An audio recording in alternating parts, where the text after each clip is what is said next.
Today's interview is with David Kramaley, an entrepreneur, co-founder of Chessable, an educational technology startup founded 2 years ago that focuses on teaching chess.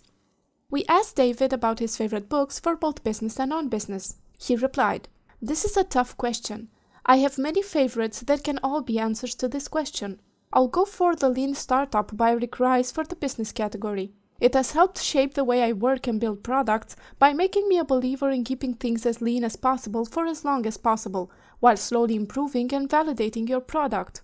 Business can be a risky proposition, and by taking this methodological, almost scientific approach, you mitigate risk and maximize your chances of success. For a non-business book, I'd probably choose a non-fiction book again, but to be completely radical, I'll go for fiction.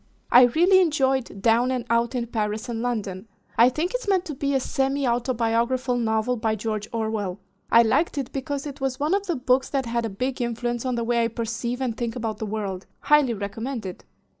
We asked David if there was a specific moment when something he read in a book helped him. His response was, "There was. Think and Grow Rich was recommended by a professor in a computer science class I had. This book really convinced me that the human potential is limitless as long as we apply ourselves. I am in control of what I can achieve. If you apply yourself long enough and are willing to put in the hard work, you can literally think yourself to riches, and it's not only meant in the sense of money, but everything." We asked David, what books had the biggest impact on you? And his response was, "This will be a curveball, but Quantity and Quality in Social Research by Alan Bryman. This is a very tough read, but the sections on epistemology really helped me broaden my mind and balance my worldview. It helps you think about what is true and challenges the notion of truth. What is true? Well, it turns out that there is not a single agreed definition, and it can even be said that true is whatever the most of us agree on. Mind-boggling."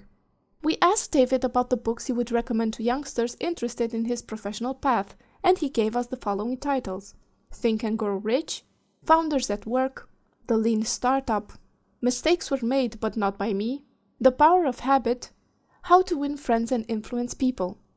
We told David we were interested in finding out more about his reading habits. How often does he read and in what format?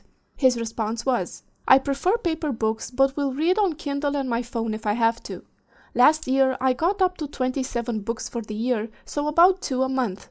To achieve that reading standard, I read at least once or twice per week. Sometimes, on productive reading weeks, I could read every day for an hour or more for many days in a row."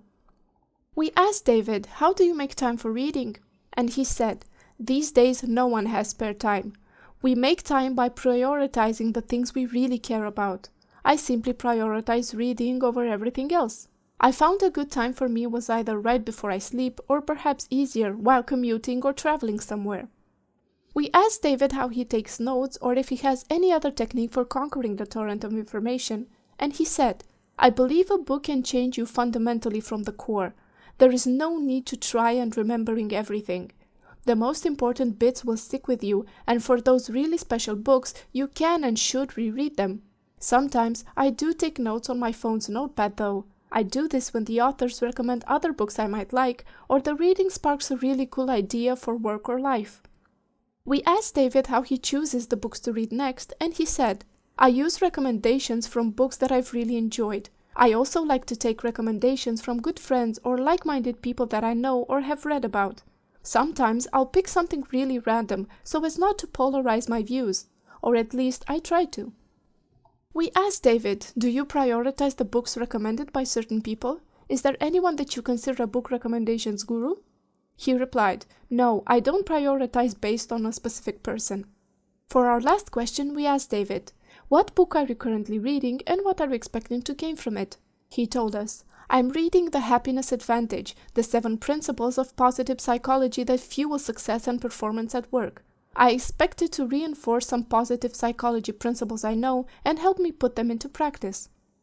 This was our interview with David Kramaley. If you want to find out more about him and his projects, visit davidkramaley.com. You can also find all the books and links mentioned in this interview in the video description. Thank you.